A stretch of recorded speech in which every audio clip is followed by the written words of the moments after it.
चीजें दलगत राजनीति से ऊपर होती हैं और महिलाओं का सशक्तिकरण और भागीदारी मुझे लगा था उसमें से एक है। मैं आज इस देश की एक महिला होने के नाते बोलना चाहती हूँ, एक वो महिला जो नौकरी करती थी और फिर लगा कि सार्वजनिक जीवन में बदलाव का सबसे सशक्त माध्यम है राजनीति से जुड़ जाना।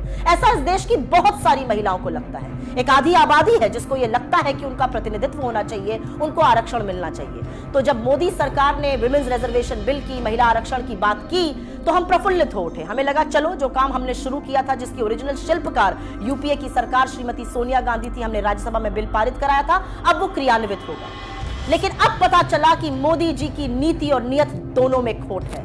आज भी महिला आरक्षण पर किंतु परंतु अपितु से पूरा बिल भरा पड़ा है। आज भी यह जुमला इसलिए दिया गया क्योंकि अपनी आगामी हार साफ दिख रही है और मोदी जी के स्कोर कार्ड पर नील बटा सन्नाटा है। तो महिलाओं को एक जुमला दे दिया गया महिला आरक्षण का, लेकिन असलियत इस बिल में साफ हो गई, क्योंकि यह बिल साफ तौर से कहता है कि महिला आरक्षण तभी होगा जब पहले जनगणना होगी, फिर डिलिमिटेशन होगा और उसके बाद महिला आरक्षण क्रियान्वित होगा। मतलब 2029 से पहले महिला आरक्षण संभव ही नहीं है। जिन लोगों को लग रहा था कि 2024 में 10 साल सत्ता चलाने के बाद मोदी जी एक काम तो अच्छा कर जाएंगे, उनको भी ठग लिया मोदी जी ने। आज इस देश की महिलाएं अपने आप को ठगा महसूस कर रही हैं, क्योंकि डिलिमिटेशन, जनगणना होते होते 2029 तक ही यह संभव हो पाएगा।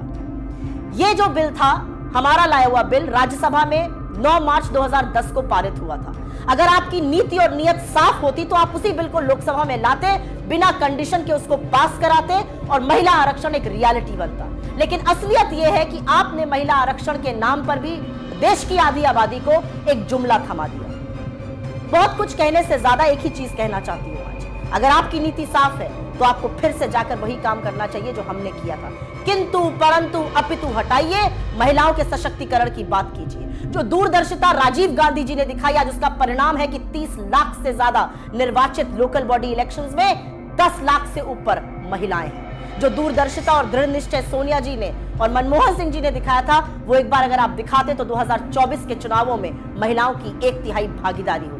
लेकिन अब जो आपने किया है वो एक इवेंट था, वो जुमला था। आपको नए सदन में जाना था, एक बड़ा इवेंट करना था, और बड़े इवेंट को करने के बाद निकला क्या? खोदा पहाड़ और निकली चुहिया।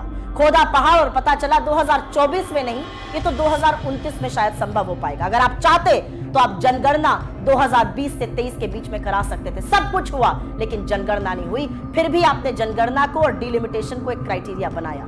तो देश की महिलाएं आपसे आज सवाल पूछ रही हैं कि अपने जुमलों का शिकार आपने इस देश की आधी आबादी को भी बना दिया।